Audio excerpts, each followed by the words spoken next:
Listen, I just want to take a minute here to let you know that regardless of what you believe in the form of a creator, your creation was not accidental. And your presence here is very much intentional. And I know sometimes it's hard to believe that. I know sometimes the anxiety and the fear and the stress, and especially the depression, feels like way too much to bear. And I know sometimes for some people, getting out of the bed in the morning is the biggest win they're going to have of the day. And I want you to know, first of all, those things are okay. It's okay to have those self-doubts. It's okay to have that fear and that anxiety. It's okay to battle depression on an everyday basis. That doesn't make you abnormal. It makes you perfectly normal. Because so many people do that. But every single time you decide to fight, understand that there's not only people who are dependent on you, but there are so many people who are grateful and fortunate to have you in their lives. So when that insecurity creeps in and that self-doubt creeps in and it tells you that you have no value, understand that it's all a lie. You matter. You matter to way more people than you probably give yourself credit for. So today, chin up. Make the most out of today. And if it is a struggle, and if it is a battle, celebrate the win at the end of the day. But if you're able to kind of keep your head above water today, look at all the people who are swimming with you. Look at all the people who are there for you, battling the same battle that you're probably battling, and are very thankful and grateful to have you as a role model to be able to follow as they fight along with you. Life is hard. Giving up shouldn't be an option. There are people around you for support. And today, just understand that regardless of what your day holds, it was intentional. You are here for a purpose. And honestly, I'm just grateful to be able to be a witness to it.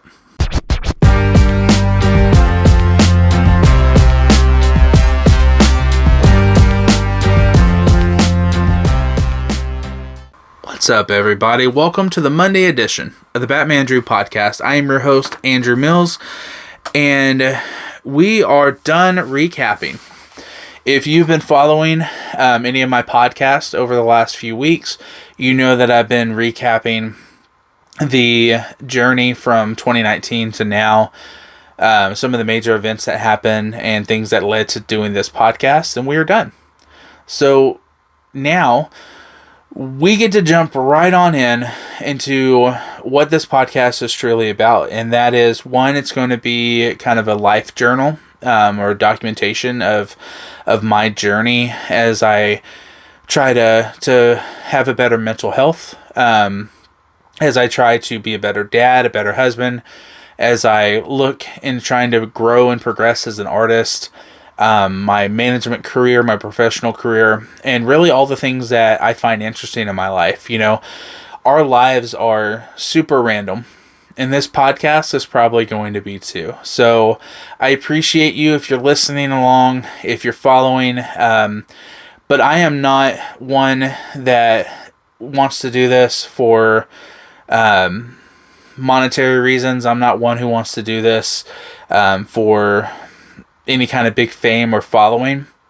I'm wanting to do this to try to build a community of people who can support each other, who can grow, who can be there and celebrate the wins, and also help pick each other up when there are the losses. So whether that's 2 people, 200, 2,000, or however high the ceiling is for us to grow, I just want to maintain a really good, positive environment and really put together a nice community to be able to grow together. So with that down, let's just move on right into the podcast portion of this and what this is really all about. So like I said, I'm doing this to really kind of help my mental health and be an outlet for me able to talk about things. And I will tell you, this last week sucked. Like, it was a shitty week.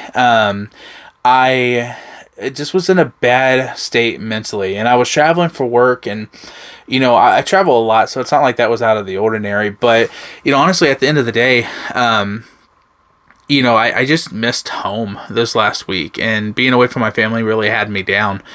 And I don't know about you guys, but one of the things that really does it for me whenever I'm in a bad mental state is the music selection that I make. It can really either make or break my mental health. And so I went down a journey and a rabbit hole of encouraging and uplifting music. Most people don't know this about me, but when I was younger, I was actually going to be a preacher. And church itself kind of ruined that for me, and I'll dig into that later. But I still have my beliefs. I'm still a man of faith, and sometimes I struggle and I waver in that faith. But that was what really kind of helped pull me out of things this week, was just reconnecting spiritually in my journey, and I'm hoping that connection lasts long. So I tend to have a little bit of a roller coaster with it, but it was just the right selection of music and the right selection of decisions and thoughts that really kind of helped dug me out of it. And I was very fortunate and happy. And at the end of the day, I don't know how you believe, but for me, I believe in a God who loves us and cares for us. And I was just very grateful that, honestly, he was there for me this week. And so definitely the week ended better than it started. So turning the page on that, moving on to our next topic. For me, away from the mental health aspect of it, which took a hit Monday night. Monday night was the national championship game. The Notre Dame Fighting Irish was playing Ohio State, and honestly, at the end of the second quarter, coming out of halftime, I thought it was going to be a major blowout. I was not happy. And then I saw something that listen, I think a lot of people overlooked, and I think even a lot of Notre Dame fans even overlooked. But that was the play of Riley Leonard. He came out of halftime and decided, you know what? If we are going to go down, I'm going to go down swinging. And the effort and the fight that he had going into the midway through the third quarter, I think it inspired and lit a fire under Notre Dame that almost won them the game. And I think most Ohio State fans would be lying to you if they tell you they weren't worried towards the end of that game. The fact is this kid played his absolute heart out. And in his last game, being a member of Notre Dame, playing for the program, although would it have been great to win a national title? 100%, obviously it would have. But no one can say that he didn't leave it out on the field. And Marcus Freeman, I will tell you this. He might be, and I get it, they didn't win, so I understand that saying this, I'm going to sound biased. He might be the best coach in college football right now. You know, losing to Northern Illinois stunk, but a lot of teams lost a lot of games this year. The fact is that they continue to fight, and they continue to win, and, you know, honestly, again, they were one or two plays away from winning themselves a national title. And I, again, super proud of being a Notre Dame fan this week. Wish I would have seen a national championship win, but you know what? Waited, 36 years. I think I can wait a few more. They're going to get it right. Marcus Freeman is going to have plenty of more chances to be able to win a national title. And if you're a fan of college football, honestly, I think that this 12-game playoff showed that anything can happen. All four seeds losing right away. And at the end of the day, a couple of teams that people had counted out played an excellent national championship game. So hats off to OSU. Congratulations on your win. But yeah, just would have been nice for a Notre Dame win. So switching gears from college to pro, this weekend is the AFC and NFC championship games. And as a fan of football, I got to tell you, I don't give two shits about the playoffs. I don't give two shits about the teams that are in it. If I had to choose, then I would love to see the Bills go on and win themselves a Super Bowl. I'm a 49ers fan, so I have no dog in the fight. I do think, however, that although it's always nice to see history be made, the fact of the matter is that if the Chiefs win a three-peat, there's got to be a fucking asterisk next to it. And I know that Chiefs fans are going to get all in their feelings, and they're going to talk about how great Patrick Mahomes is. And although I'm not the kind of guy that believes that there's a script in the NFL, there is clearly a bias toward the Chiefs. And I think you would be super naive to believe otherwise. So if it's possible for all of them to lose and go home, I would love that. But since that's not the case, I'm going to root for the Bills. I certainly don't give two shits about Washington or about Philadelphia. Especially Philadelphia. I fucking hate Philly. I guess if those are my options, I'm rooting for the Bills. But Josh Allen is a hell of a quarterback, I'll say that. But I just don't want the Chiefs to win. And people are going to call me a hater, and that's fine. Again, clearly the NFL has a bias towards the Chiefs. And although I don't think any Kansas City fan will admit it, I would feel gross winning a Super Bowl, third Super Bowl, if I was a Kansas City Chiefs fan. That's also my bitterness talking. I'm a Niners fan, and they, lost to the Chiefs a couple of times. So, whatever. We're moving on. So, here's a question that I have for you guys, and I would love to hear anyone's feedback. Does anyone ever lose interest in shows that they are watching when there happens to be a long delay between seasons? And what I mean is this week I tried to hop back into watching Squid Game Season 2. And I really liked the first season of Squid Games. I thought it was interesting. I thought the concept was great. And although the dubbing of the voices kind of got to me a little bit, took me out of the show a few times. The fact of the matter is I just thought it was a really great show. And so I went in with some anticipation for Season 2. And for some reason, the buildup in my head just really didn't translate to what I watched on screen. And I found myself pretty quickly losing interest in the show. And then I realized that I do that for a lot of different shows. Like Better Call Saul, for example. I hopped on that pretty late. Watched the all but the last season, kind of binge watched it, and then had to wait a long time for that last season to drop. And by the time it came around, I watched a few episodes of it, and I just lost interest. Like for some reason, the delays that we have, like they're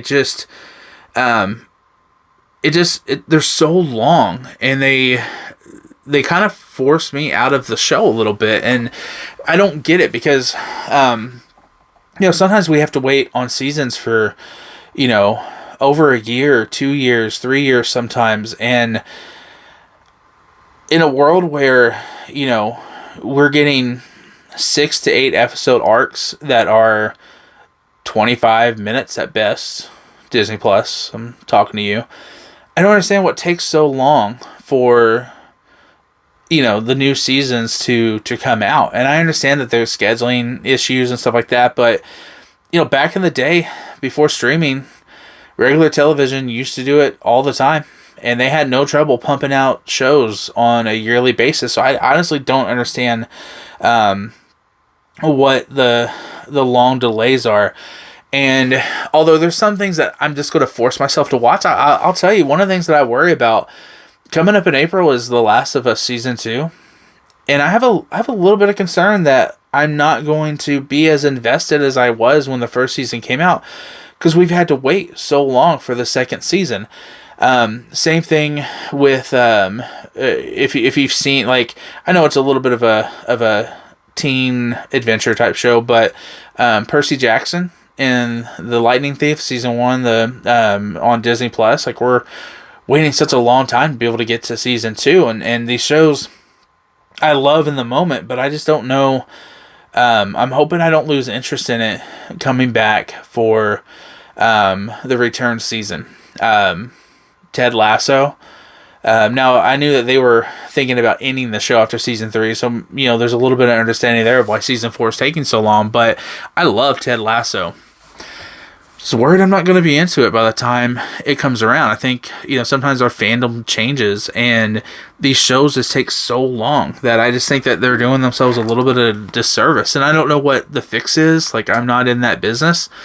I just think that we got to do something to be able to get these shows back to the screen faster, because the delays are dragging on. It's kind of silly. Speaking of shows that I've been watching, my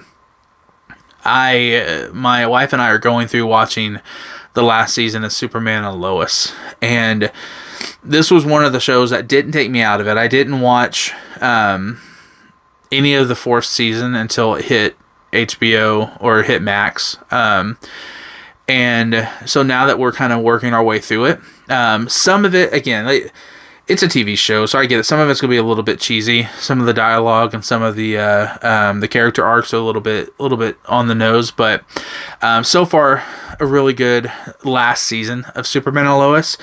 But I have a hot take here for you guys, and you can call me crazy all you want. But the guy who plays Superman and Superman and Lois, Taylor Hoechlin, I believe is his last name. That's how you pronounce it anyways. He is the best Superman we've ever had. And I'm a fan of Henry Cavill, don't get me wrong. I think that he did a pretty good job as Superman. Christopher Reeves has obviously been the benchmark for so long. But the guy that plays Superman and Superman and Lois is... maybe it's also the storyline, being able to see him older as a dad with teenagers and stuff like that. But I'm really enjoying watching him close out this show. And although I don't expect him, like, obviously to ever be in the movies or anything, even if the DCU did some kind of Crisis on Infinite Earths type storyline, I just think they're probably going to stay away from a lot of the CW shows. I really like this guy as Superman. If you haven't watched this show, you need to get on board. It is certainly worth the watch, and with all 4 seasons out now, you can binge through it. Don't have to worry about delays between seasons. But yeah, this guy is really good Superman. And I think the thing that really intrigues me the most is that he battles this. We just watched, I think it was episode 7, and he battles with the identity crisis of being Clark Kent and being Superman. And whereas Batman, I think some of the people who know Batman the best know that Batman's the real guy and Bruce Wayne is the mask. I think in this, it really shows that he really wants Clark Kent to be who he is. And although Superman is this icon and this symbol of hope for everyone in the world, his heart is with Clark Kent. It's with being this guy from Smallville who can help people and have a family and be a father. And honestly, it's really a really good show. So highly recommend that. So delving into the world of superheroes though, a couple days ago, Captain America, Brave New World, a first look came out, some behind the scenes look from Marvel, and I was already pretty excited for this movie, and watching this first look really hyped my anticipation for it.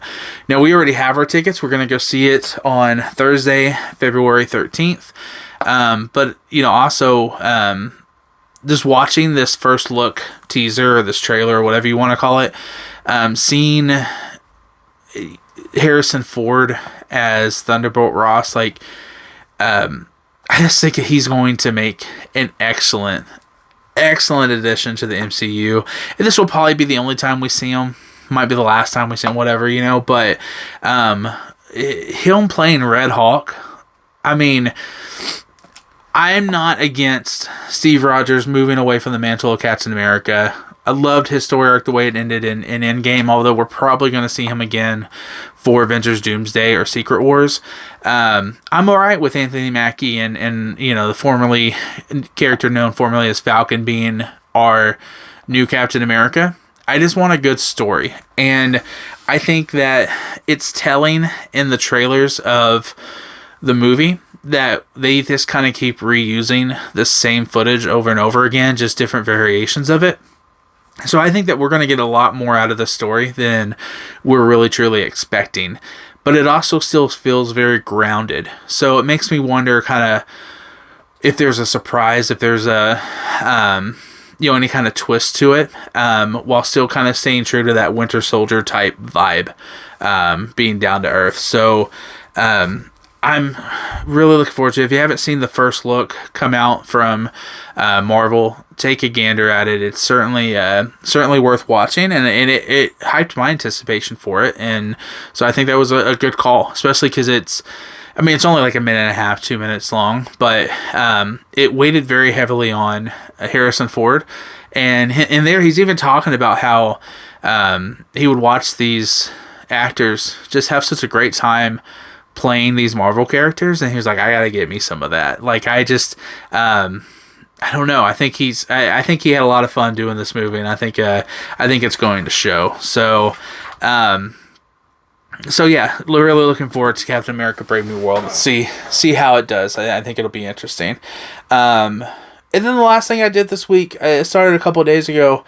I'm going through and replaying Final Fantasy X. I found myself in a little bit of a slump video game wise. Didn't really have anything that I wanted to play. I replayed The Last of Us Part 2 in anticipation for the new season coming out in April. So I went through and played that, and I couldn't figure out anything else I wanted to go to next. Tried a couple of things, like I played 10 minutes of that Suicide Squad game that came out about a year ago. Because I was a little bit late to it. It's free on the PlayStation Network, and I'm thankful it was free because it was garbage. And 10 minutes into it, I was done. I was like, I can't do this anymore. So I quit playing. I did download Forsaken, I think is the name of it. I'll probably dive into that at some point, but I've been wanting to do a Final Fantasy X, a Titus photo shoot for a while, and my sister-in-law is actually going to cosplay the character for me, so I can do a photo shoot, and we're going to probably try to do this sometime this year, maybe next year, but decided to go through and restart the game, and although the video gameplay graphics are definitely dated, I mean, this game came out in 2001, so you're talking about, what is that, 24 years old. The gameplay graphics are definitely dated. The dialogue, it's pretty cringy at times, I'm not gonna lie. The cutscenes, I was actually impressed how well they hold up considering how old they are. And I think, for me, Final Fantasy X, I never finished the game. You're talking about 24 years ago, so I was like 13 when the game came out. And I didn't have enough patience to build up my characters and go through the sphere grid and make sure that I was able to beat some of the bosses towards the end of the game. So I ended up giving up probably about 2/3 of the way through. I have watched YouTube videos on how the game ends, but I'm looking forward to jumping in and trying to finish the game this time around. So, spoiler alerts if you haven't played the game, but it's 24 years old, so get your shit together.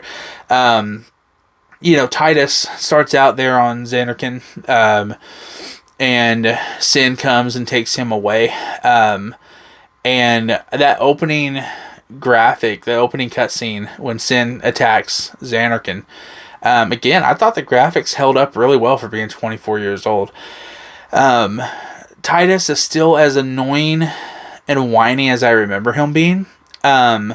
But right now, I've made it through meeting Riku and Albed, and now I've washed up on the shore and met Waka, and I'm about to go into the temple and meet Yuna for the first time. So as I replay that, I'll give you guys my thoughts and reviews over the game, but I'm excited to really kind of jump back into that world. I love Final Fantasy. The highlights for me is 7, 8, and 10. But I do think at some point when I have a little bit more free time, I would love to go through and replay all of them. Start with the original Final Fantasy since it's out on either Nintendo or PlayStation. It might be on Xbox too, but and kind of work my way through the games and see the different lores and the universes that they bring. Final Fantasy VII still tops. That's my favorite Final Fantasy game, and the remake and Rebirth just excelled that. But yeah, we'll go through 10. I'll tell you what my overall thoughts are. Obviously, some of the key significance of the game, the sphere grid, really kind of set and influenced the way that role-playing games built their characters moving forward. If I'm not mistaken, it was also the first Final Fantasy game that allowed for actual audio for to hear the characters speak and things like that. So, and I will say that they relied heavily on a lot of the cutscenes, almost to the point where it kind of took me out of the gameplay a little bit. It felt a little bit forced so far in the first hour or so that I've been playing the game, but yeah, I'll just share my thoughts as I continue to progress and go through. But that was kind of my week as a whole last week. A lot of things that are coming up that I'm looking forward to. I'll have a lot of different special editions of this podcast moving forward. But I just need you to like and subscribe. Make sure to follow me along with the journey. So until next time, thanks for listening. I'll see you guys again on the same Batmandrew channel at the same Batmandrew time. Thank you guys. Y'all have a great day. So that was the first time using my sign off, and I totally butchered it. So, thanks for listening. I'll see you again at the same Batmandrew time on the same Batmandrew channel. Thanks, guys.